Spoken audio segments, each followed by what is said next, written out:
Hello, everyone. Welcome to episode 12 of the Disgruntled Geeks podcast. Have you guys Woohoo! missed us? I would suspect they have. I don't think Maybe. they have. Probably not. No. Probably They're not. I probably wouldn't like, miss oh us either. God, it's these guys again. So sorry that we have not been around for the last couple of weeks, Real but life happened. I just moved. Yeah, he did. He's Like- in a whole new place. Yeah, I a big move, biggest move I've ever done. Moved from small town Mississippi to large Big town city Tennessee. Tennessee. Yeah. So I mean, the disgruntled historians will note that your webcam feed's different, so therefore you must be in a different place. right. So new apartment, new place, new job. So it's been kind of overwhelming. Knew everything, really. Yeah. So I'm just now like starting to actually get settled down, so we can actually talk with you guys for a little bit. Hooray!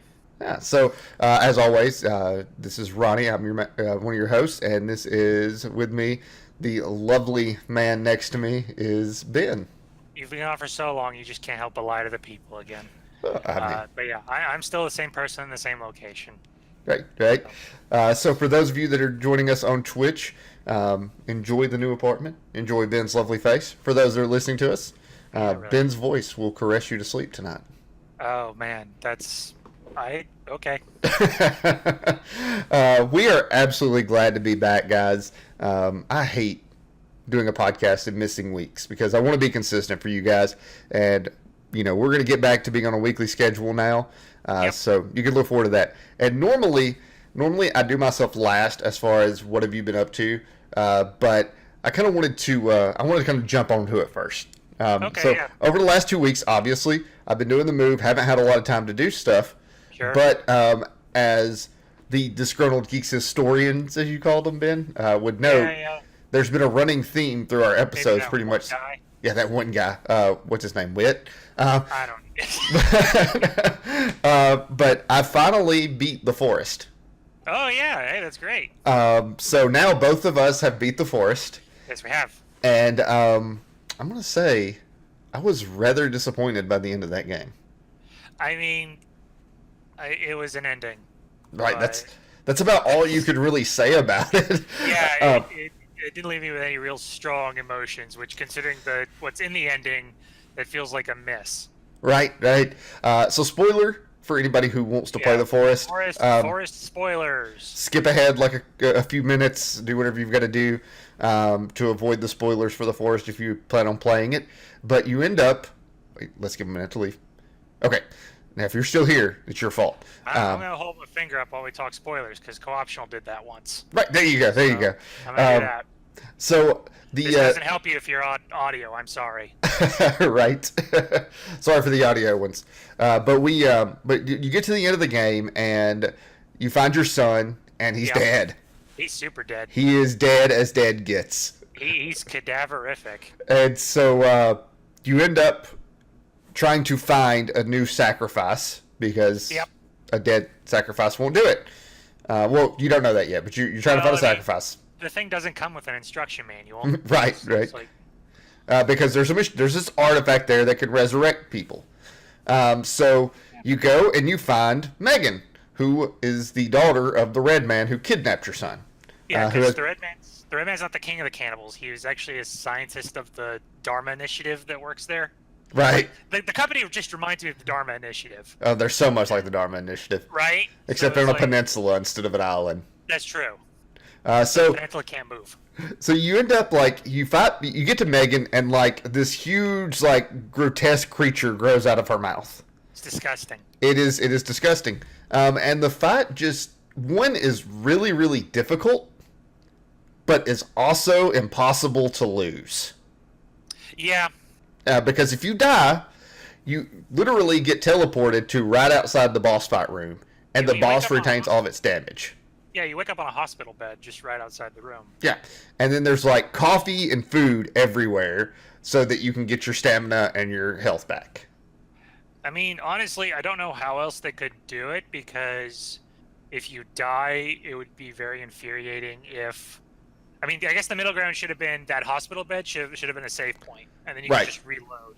Exactly. But like, because it would have been infuriating if like you die and you're just back on the airplane again. Yeah, because I feel like there was a lot that boss had that you literally just couldn't dodge. Like the little whirlwind attack it does, like once it does that, it's like just hang it up. The bone storm that it does. Yeah, like it. Yeah. There's no way to really beat that. And I hit her with like 5 sticks of dynamite, and she didn't die. It takes a bunch. Like you gotta throw dynamite and set her on fire. Yeah, I mean, and then she brings the maggot babies to play also. I just ignored them. Like, I mean, you can. I didn't even bother with them in the fight. They're just like, yeah, whatever. Well, I mean, you just gotta dodge them every now and then they don't do anything. Right.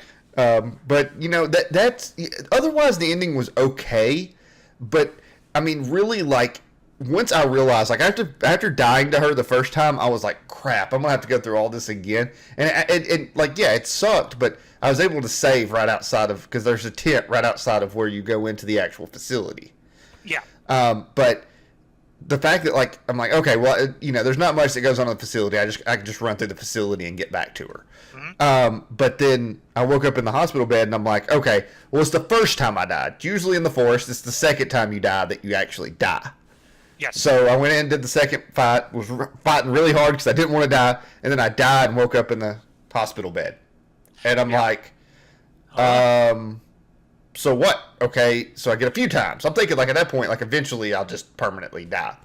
Yeah. After dying like the 10th time, I'm like, so I've just got infinite tries, and she stays damaged. Okay. Basically. So I just started running in with the spear and just like spearing a leg, like just. I mean, at that point, like fully enable the kamikaze fights because she can't kill you. Right.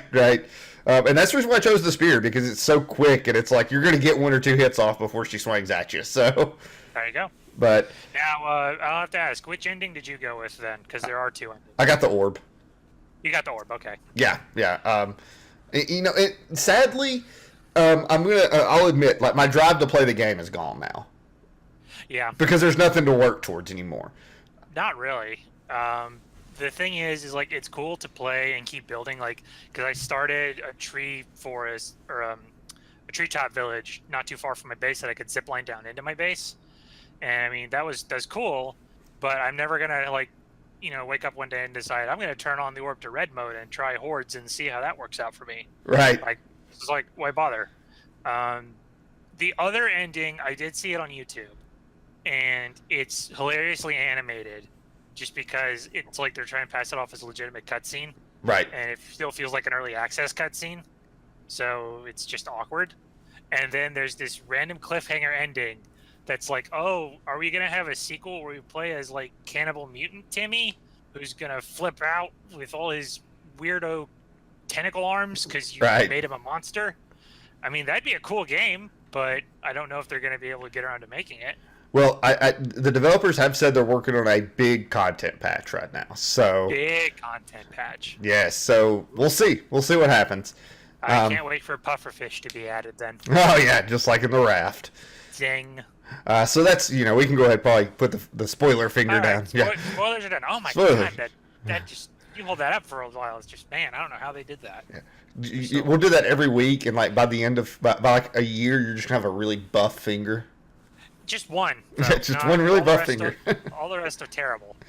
But you know, so that's pretty much that's all I've really got to do outside of work. So and moving.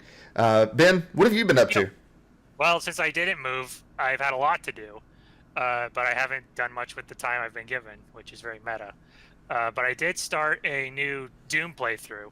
Just felt like going to that. Oh, and that is such a cathartic video game to play. Killing demons on Mars. The killing is just an understatement. You just brutally murder these things. Yeah. So obliterate them with your hatred. So what inspired this new Doom playthrough?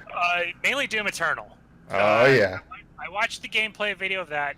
I'm still under the belief it is the only pornographic video on YouTube because it's just the sexiest thing on there. Right. I cannot wait for that game. And I just decided I'm going to go play Doom again because that was my game of the year 2016. And the enjoyment I have for it every time I play it just stays at that constant level of this is amazing. Right. When does Doom Eternal come out? It's 2019. I think 2019, so it's going to be a while. Yeah, that's a wait right there. It is, but I mean, if they make it just as good as 2016, and I have no reason to believe that it won't be, then we're set. And that's going to be my game of that year. So everything else that comes out, I'm so sorry. Right, right. But the game of the year spot's already taken. We're not even to 2019, and you already know Yeah. It's like now I just got to figure out what the bottom 9 are. everything else. Yeah. Because I don't know how many 2019 games I'll play, in all honesty. Other than that, I think the biggest excitement was that I finally, in between our last episode and this, I finally got my hands on X-Wing 2.0. Oh, yeah. I think I teased that last episode, Right. but I had a good friend of mine come up to Tupelo because he went to Gen Con and he spent way more money than any human ever should on tiny plastic ships for second edition. So he got the core set, the conversion kit, a whole 9 yards. And he came up and did a demo for us, and we got to play a couple demo games. Right. How'd that go? It went great. I was optimistic about 2.0. I'm like now at the point with 2.0 where I'm like Napa and Team 4-Star were like, is it here yet? Is it here yet? Is it here yet? Because I had an absolute blast playing 2.0. Right. Everything just felt smoother. It felt much more about who's the better pilot, who can fly better, who can position better, which is very rewarding in that game. There's no BS upgrades that are just mandatory on ships to take anymore. And it's just about who flies better than who. And even the Force, which is what I was the most worried about, I still have kind of a iffy thing about it, mainly for when Republic comes out with all the Jedi pilots. But as it is right now with the original factions, I don't think it's much to worry about. I think the only thing it's done is made Luke go from unplayable to probably the most powerful X-Wing pilot. Okay. He's jumped up in a big way. It's incredible. So you mentioned like the game feels like it's more about who can fly better. Like what aspects did they change about the game that makes it feel that way? Like okay, so I think the main thing that kind of goes into it is they've been very more strict on what ships can do. So like with a lot of ships in 1.0, you could easily push the limit on them to get the 2 actions, and you can get engine upgrades so that everything gets a boost regardless if they should or not. Those upgrades are gone along with veteran instincts. So there's no real way with the current pool of upgrade cards we have now, and I don't think they'll add any, you can't really alter the movement of a ship in a major way like you used to be able to in 1.0. Right. So it's not so much about spending in points to make a ship fly completely different than its intended design.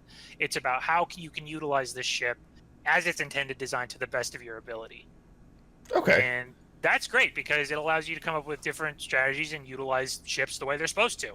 And it may make you consider options that you would have never thought about when building squads to begin with. Because we don't have the actual app, but I was turned on to a third-party app that has all the 2.0 point upgrades. I mean, I've just been building squads. I've been back into that mode where I can't look at meta wing anymore for top points anyway, but I don't want to because squad building's fun again. Right. Because it's not just, oh, okay, I'm going to put the ship in, I'm going to give it veteran instincts and twin laser turret, because that's what all the ships have. No, there's actually customization of ships is meaningful, and not everything is useless yet. Right. And, obviously with any competitive game like that, it'll fall into a meta eventually. Oh, it will. But sure. That's the best part of when something new like that comes out in any kind of board or like card game, hobby game, anything like that, miniature game, is when there is a meta shift with something like that, because it becomes exciting to go, ooh, what can I come up with that's new and fresh and different, because there isn't a top dog yet. No, and I mean, what's even better is because it's a complete overhaul, it's almost hard to predict what's going to be top dog, and like it could be anything from like the usual suspects, like say the Interceptor, the Fang Fighter, to something you would have laughed at in 1.0, which is the TIE Punisher. Right. Like the Empire players are really liking how the TIE Punisher is coming out, especially when it's accompanied by Captain Jonas and a TIE Bomber. And if you said that on forums months ago, you would have been laughed off the internet because nobody liked the TIE Punisher. Right. So what specifically did you get to play with? So I got to play, I first did a demo game, which was kind of like his balanced squad of like testing out all the mechanics. So I played Luke Skywalker in his X-Wing with R2-D2 proton torpedoes and a Y-Wing. And the Y-Wing was kind of neat. The main thing is one of the changes is turrets are no longer just, oh, it has a turret weapon, so I'm just going to shoot wherever I want. Turrets have a little indicator, kind of like the Shadowcaster, that you have to move with an action, so you always have to position your turret arc now. Okay. So that's another thing, is that you can't just take a ship and like, duh, I fly around board and can shoot wherever I want. No, you have to position yourself to where you know where your turret's going to be. Right. And then Luke is a beast. Luke is an honest-to-God beast. Because what the Force does is people that have the Force can actually use it as a soft focus token to turn eyeballs into hits or evades. And you can spend 1 to do that for each die result that's acceptable. And Luke's thing is, his ability is when he is the target of an attack. So when he's declared the defender, he can refresh a Force token. Okay. So he is never out of Force in any game because everybody's got to shoot at him in order to win. So he's incredible. Which is a massive upgrade over unplayable. Yeah, which probably, I mean, that reflects the movies a lot better because it does. Pun completely unintended, but Luke is a force to be reckoned with in the movies whenever he's piloting. So yeah, I think this one does much better at capturing Luke Skywalker from the movies than the 1.0 one did. Right. And then I got to play, and then I made my own custom squad in the next game, and I told you about this, so I won't repeat it because it's going to take up too much time. But it had Darth Vader in it. Right. Because I was going to begin X-Wing 2.0 the same way I began 1.0, flying Darth Vader.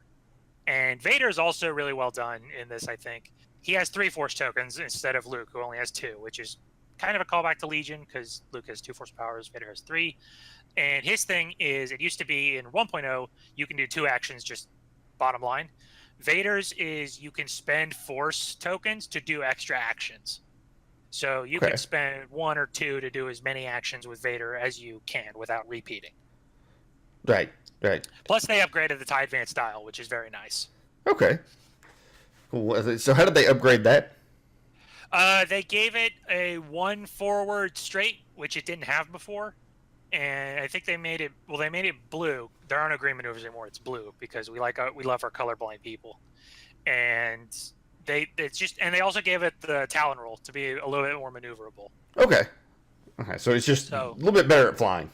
A little bit. I think a few dials across the board have had that. I think the only one that's gotten worse, I believe, is the TIE Reaper, but that's just because in 1.0 the TIE Reaper is a monster. Right. And has no business being as such. So overall, what are your thoughts about 2.0 so far? I cannot wait to give Fantasy Flight my money.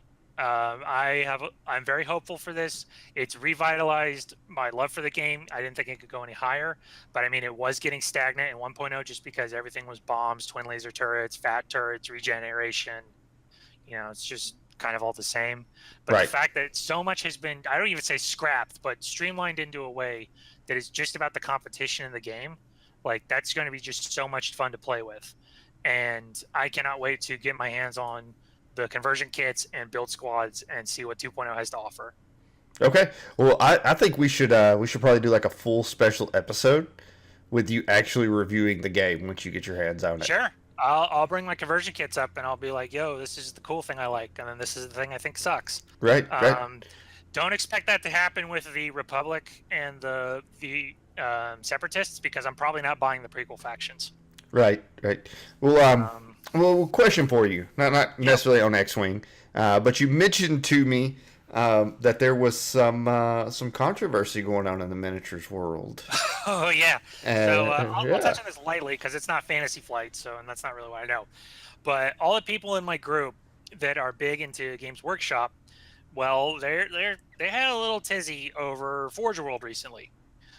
Forge World has decided that the U.S. dollar is not as strong as they think it is, and so there's been a major price hike on Forge World kits for the U.S. dollar.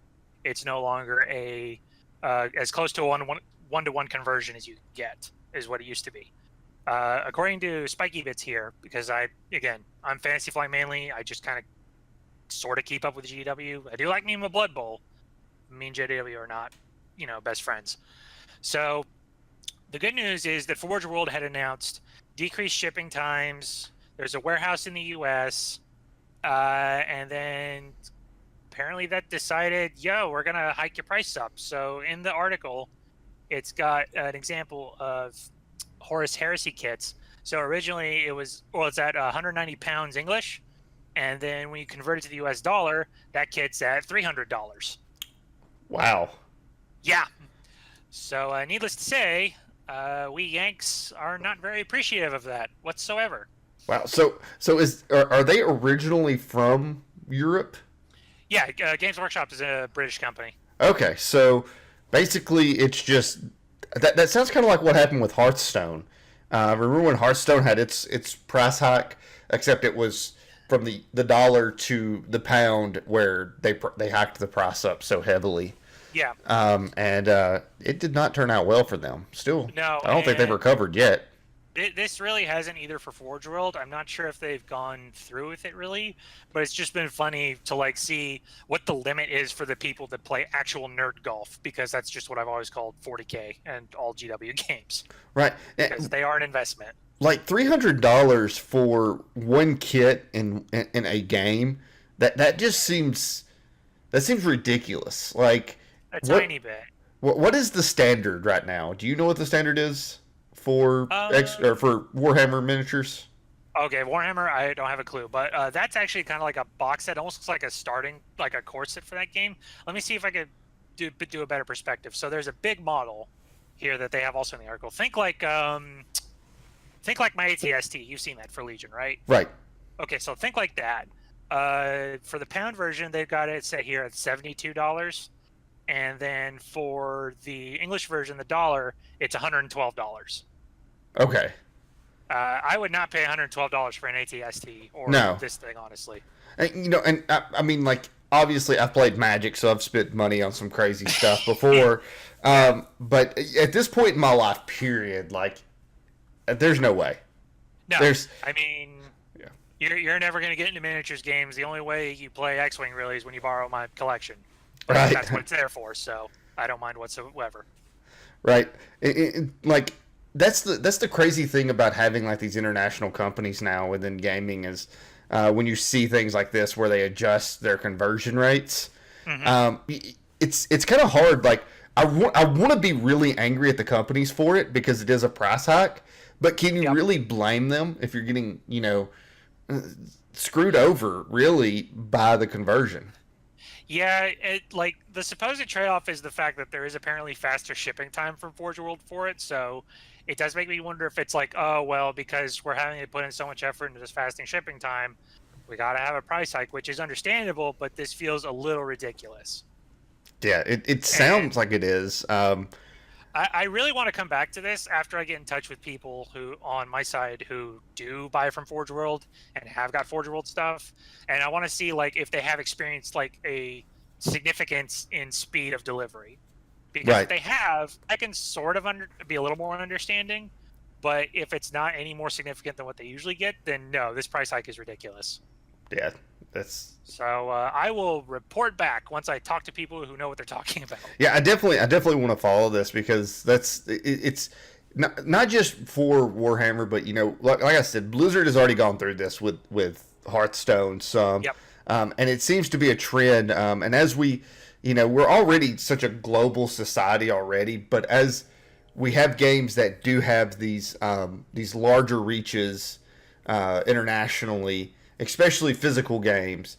It's interesting to track like what's going to be the trend in the long run for those price hikes whenever you're talking about conversion rates. So because I mean the only thing I think I would buy from Forge World is if we were still doing our Blood Bowl league, they may have like a big guy for a team or something that I may pick up. But I mean, this is not something that would directly affect me. Although it could. I think that's the moral of the story is if Blood Bowl gets picked up back at the store again, how much more money are they going to suck out of my wallet than what they would usually do? Right. Well, I've got one thing I wanted to bring up this week. All right, what you got? So I brought up Magic a while ago. And even for those that don't play Magic, like I would stick around for this conversation because it's going to be. It's not so much about the game; it's about the community around the game. That sounds like a good. Yeah, and we all in any fandom, fandoms tend to build up these communities, And that's one of the best part about fandoms is the communities that get built up around it. But let's be honest, like the MTG community is extremely toxic in general.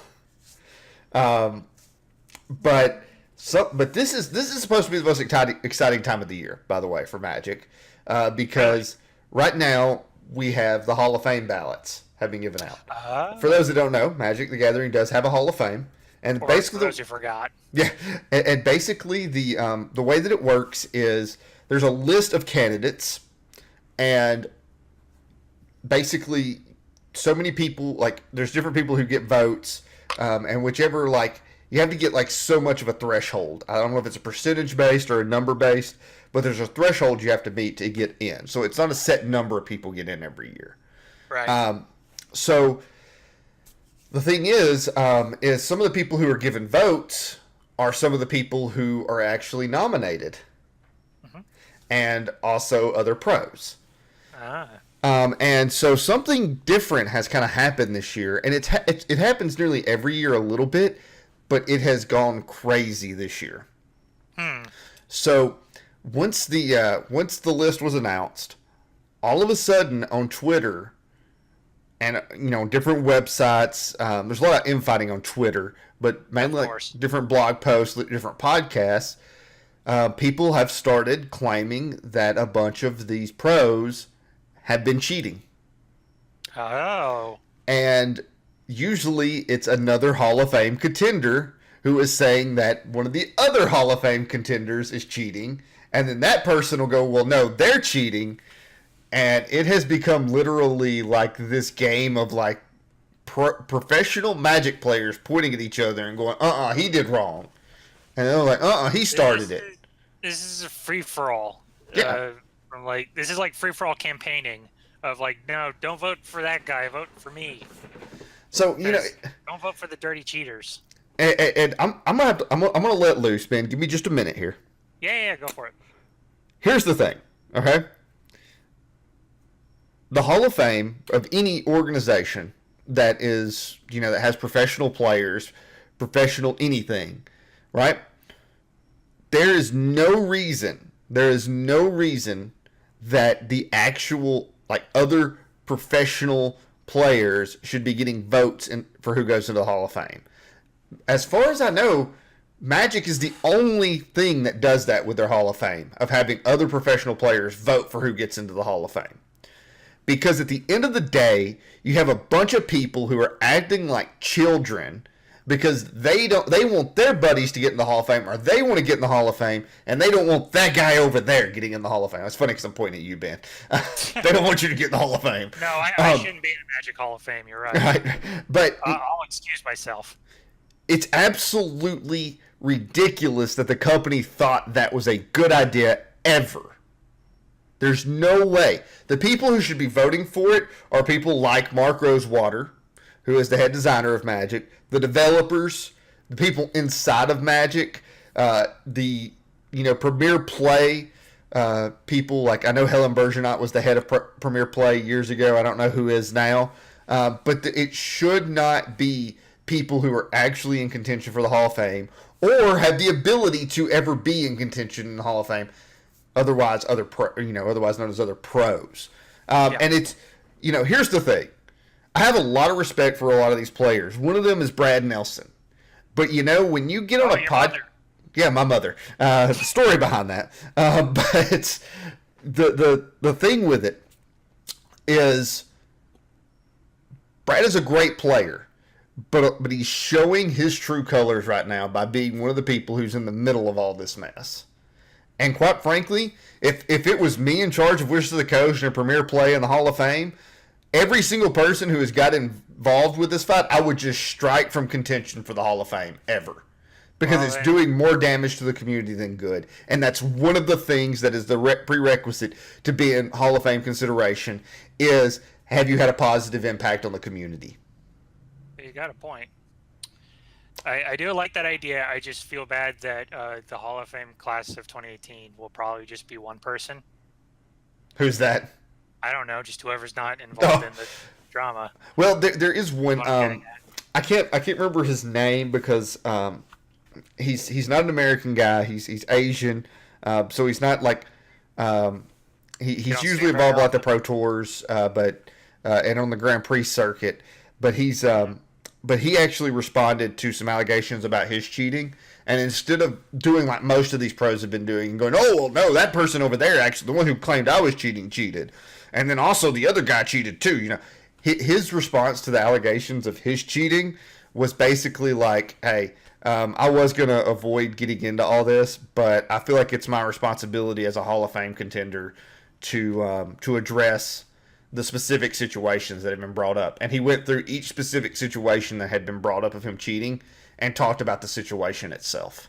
So he's actually taking it seriously. Yeah. Like, every angle of it. Okay, so yeah, that stand-up guy, if we can remember his name ever, he gets in the Hall of Fame this year. But everyone else, no. You take their toys away and put them in the corner.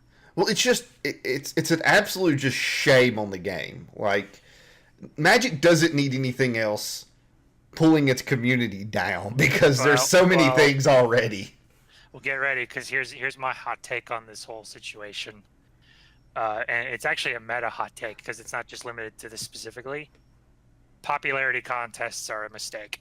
Yeah, well, that's the part that's so dumbfounding about it, is that's how they treat their Hall of Fame, is as a popularity contest.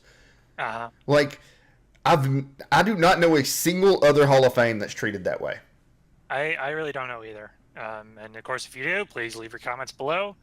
But because popularity contests are such a mistake, it seems like an incredibly stupid idea to decide, hey, you get in based on votes. This is the Royal Rumble pit, so have your fan bases fight amongst each other so you can get all the votes and win.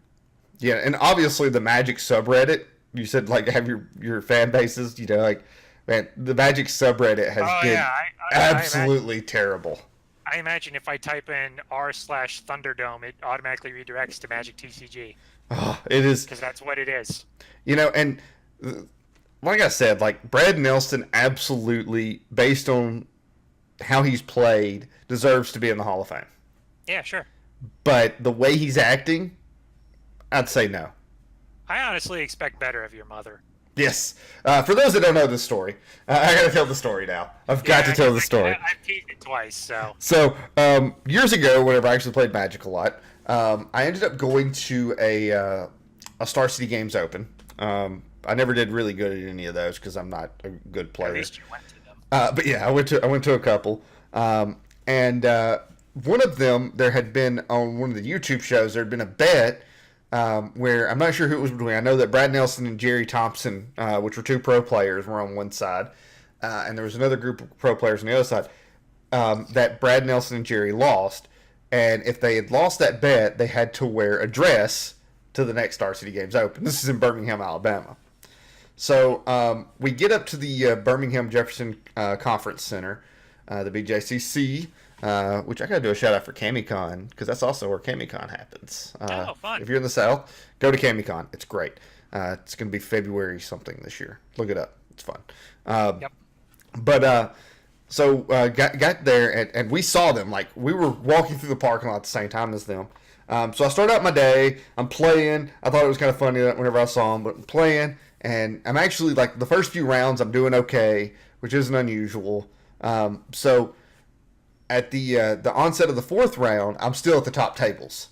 So I'm walking towards my seat, and I notice here is Brad Nelson in a dress, sitting in a chair, like 2 chairs down from where I'm going to be. So me and, like, I do not know how I think sometimes. I just decide to do funny, stupid things just out of nowhere.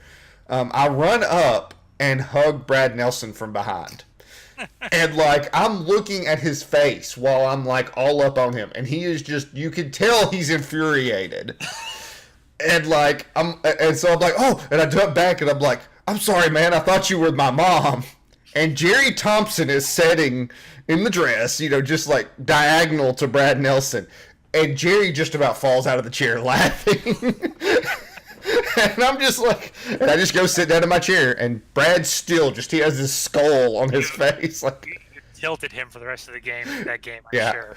I'm pretty sure he lost that round, and it's because of me. Mother, can't even top deck lands. Done. But yeah, so that's the time that I hugged a pro player and said that I thought he was my mom. You're just lucky that he didn't that happened then and not now, because otherwise Brad Nelson would be like, me too. I did not consent to being hugged from behind. Hashtag me too. I need to go through his Twitter page and see if that's there. So, see if he remembers. I'm still mad at Brad because he created Cobblade, so... that is his fault. Has he apologized for that crime? No, he hasn't. He should. That's shameful. I would apologize instantly. Yeah, but what are you going to do? Well, not much, because that meta's years ago. So. I've got a really bad segue for you, Ben. I love bad segues, especially when it's been a while. So we were talking about me hugging celebrities, right? Yes. Well, that's kind of like Z-list celebrities, but Triple still. Z. Yeah, like hugging Z-list celebrities. Well, I got to hug Team 4-Star once. All right. Our members of it. Yeah. I do remember that. Yeah, it was really fun. I've met Team 4-Star twice. Where did you first meet them? CamiCon. Oh, hey, there you go. Well, if you want to be Team 4-Star, go to CamiCon. God, people. They may be there. I'm not sure, but at some point they'll be there. So yeah, they've been there 2 years in a row. So. Good chances they'll still be there. Right. Absolutely great guys. And something really big happened with them this week. Yes. What is that, man?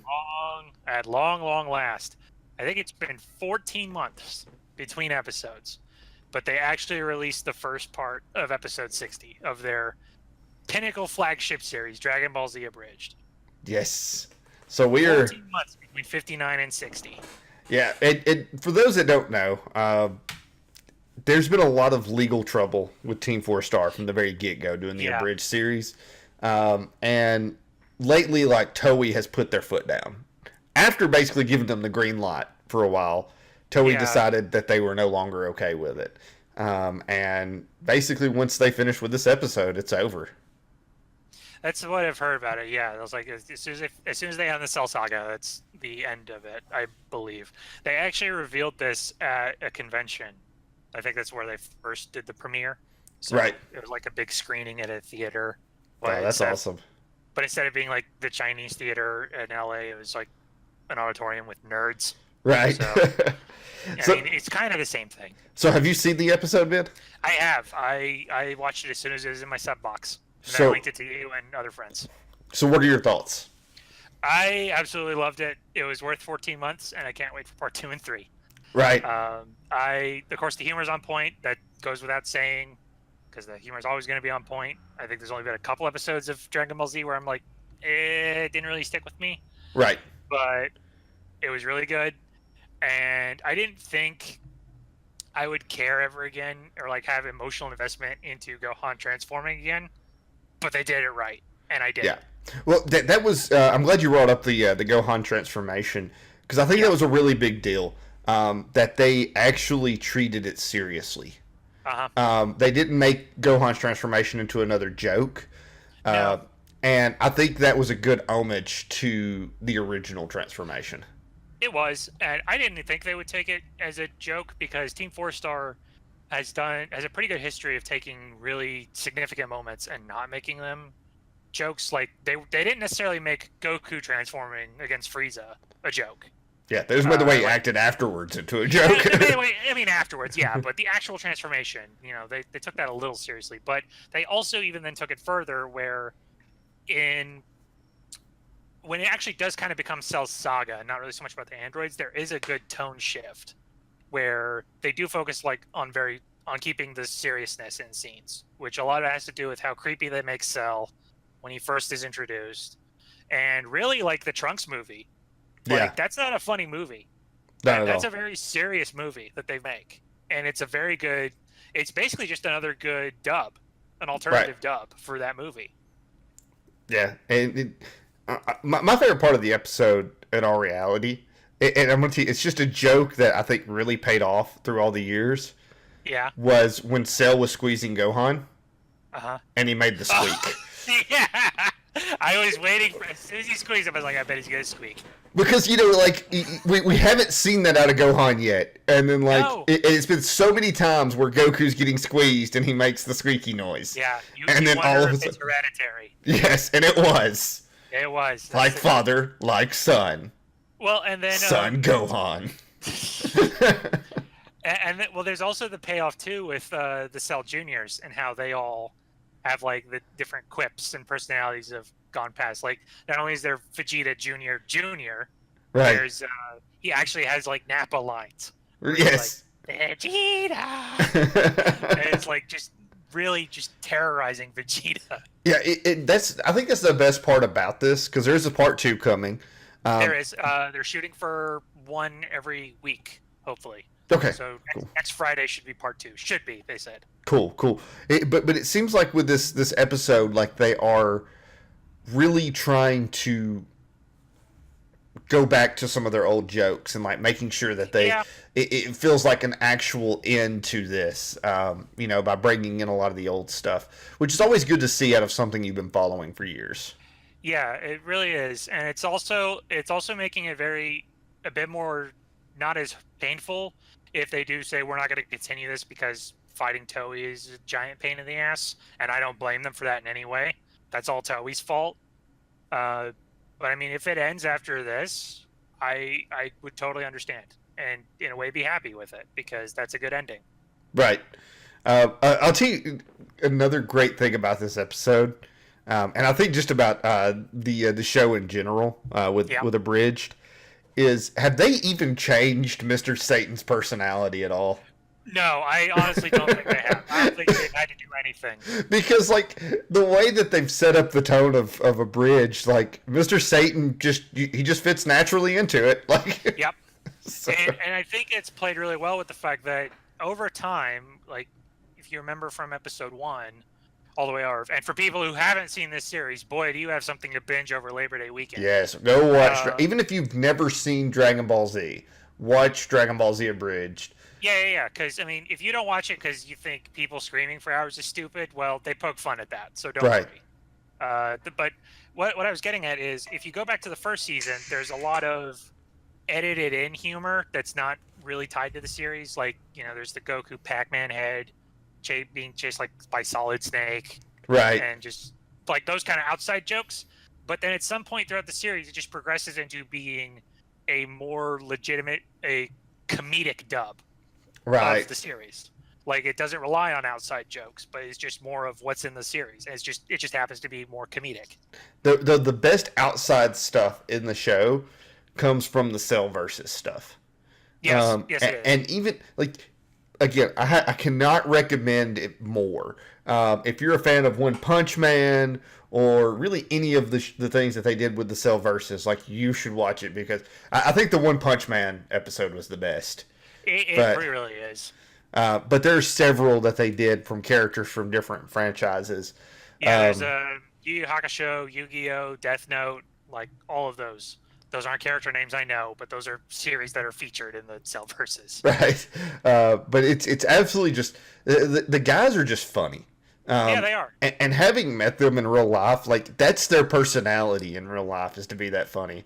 I'm not gonna lie. Okay, another story time. Story time with Grandpa Ronnie. That doesn't work. You're not 900 yet. Yet. But so in a few centuries, you'll be as old as Wit, so that'll be okay. Maybe then I'll like Peter Jackson movies. Ding. There it is. We've been gone for a week. We got to remind you. Right. So whenever I first met the guys at Team 4-Star, I bought a poster from them, and the person I bought it from was Moscow X, who does the voice of Gohan in the show. Goku. Yeah, and Goku, but mainly just Gohan's the one. Mainly Gohan, yeah. But to bring up there, because he actually did the transaction in the voice of Gohan. So I can't remember the name of the guy who does, or his screen name, but the guy who does Piccolo's voice was sitting behind him, and he's like, basically, like, he upsold me, and I think I ended up buying something else, and at the end of the transaction, he's like, "Thank you, sir," in the Gohan voice, and then all of a sudden, I just hear, good one, go on. Like in the Piccolo voice. You made a sale. And I'm like, what? Yeah. Like, I literally was like sitting here like fangirling in the middle of the convention center. Like, ah! Absolutely, because you suddenly walked in and met the characters. Right. And like just the fact that they were like keeping it in character was just great. They're just funny guys. I think that's what makes it more offensive that Toei just can't leave them alone. Right. Is because it's like there's such a baby face in this feud, and Toei is just being an absolute dick to them for no particular reason. Because they're not trying to copyright infringe them.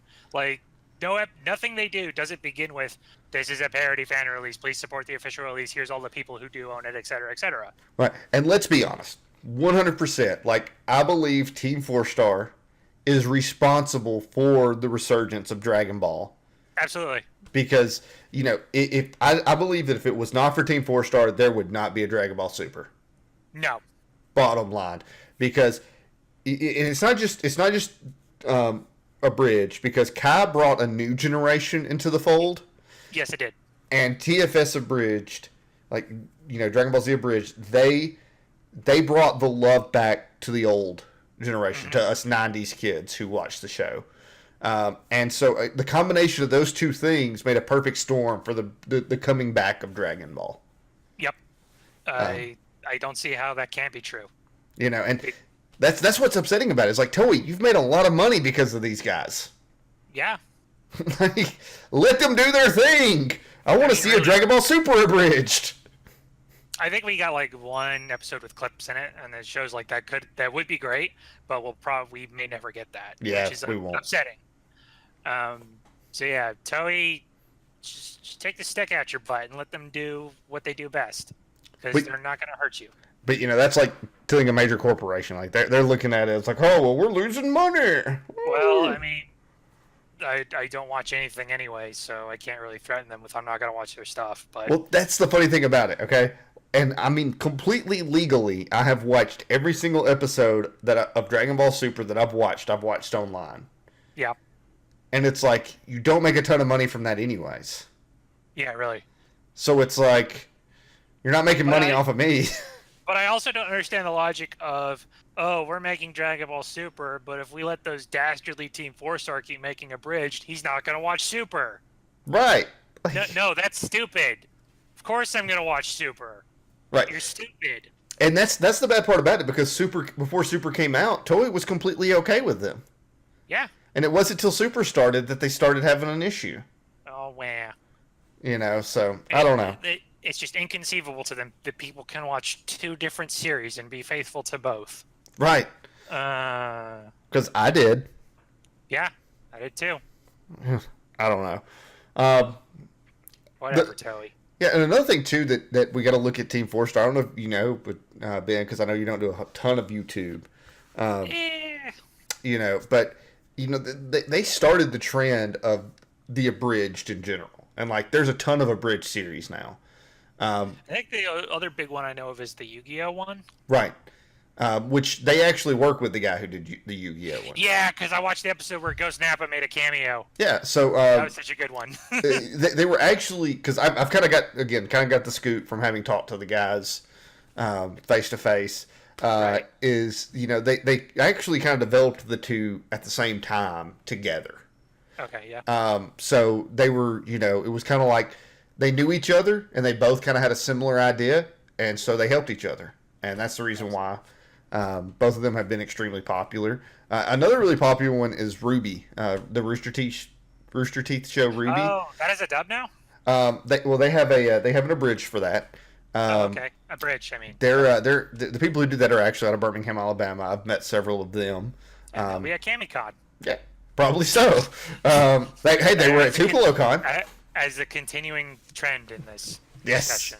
We're not sponsored. In other words, go to Kamicon. And Kamicon give us money for this sponsorship deal that you're now agreeing to. Yeah, I'm gonna talk to Raymond, the guy who runs it. I'm like, hey Raymond, I need money. We would like $1 whole like $1 whole for this free license, for this free sponsorship. Anyway. Yes. Well, Ben, it looks like time is catching up with us. I'm not used to that because it's been so long. Yeah, I know it's sad. So And makes it worse because now it's like I'm not. I used to be kind of acclimated to it, but now no. right, right. Well, you know what it means. We got to do our housekeeping stuff. So, Yes, you're right. guys, first thing, we actually do have a sponsor. We do. Yeah, Yeah, that's right. Tupelo Sports Cards. I wonder if he remembers that he sponsors us. I don't know. Uh, I'll have to ask Remind him. I will. but yes, Tupelo Sports Cards in Tupelo, Mississippi. It is your place in North Mississippi for collectible card games, miniature games, hobby games, board games, sports memorabilia. So if you're ever in North Mississippi, definitely look up Tupelo Sports Cards. Give Anthony a visit. Just don't tell him that we sent you. And that's where I play, so you could meet me or Yeah. run away. Doesn't matter. We also got nerds that play other stuff, so you could always hang out with them instead. Right, right. Or buy pops. That too. Because He's there's got a lot of those pops. in. He got a bunch of those in lately. Right, right. Another thing is if you disagree with anything that we have said throughout the show, feel free to comment on Facebook, email us, whatever your preferred way to get in touch with us is. If it is 140 characters or less, we will feature it on the show. If it's 140 characters or more, we'll still read it and probably mention some things about it. Well, we'll mention your great epic. Right, right. That's about all it'll get. Wit, it's been 2 weeks since the last email you sent us, so I don't remember what it had in it. So sorry we're not mentioning some of your stuff this week, but we will do it next week. You did make an email, I'm sure. Yes, he did. He did. And we're sure it was in a lovely font. Right, right. Also, if you are looking for the best way to throw away $1, you can go over to our Patreon. Just look for the Disgruntled Geeks on Patreon. And if you want to, you're not obligated. We're not telling you to. If you want to, you can send a little bit of money our way. It definitely helps with our website hosting, our podcast hosting. Any little bit helps. So if you feel like you want to, please do that. If you want to pretend to be Batman and that dollar killed your parents, just fork it on over here. Right, right. We will kill it. Yeah, we'll punish it justly. But as far as it goes, I think that's it. Am I missing any housekeeping? It's been so long since I've done this. I think that's about right. Cool, cool. Yeah, I think that's everything. Ben, do you got anything else you want to share before we go? X-Wing 2.0 is not here yet, and that makes me sad. All right, guys. Hey, we definitely appreciate you guys being here. We look forward to getting back on the regular recording schedule. So, guys, let's settle down a bit. until next week, stay disgruntled. Be seeing you.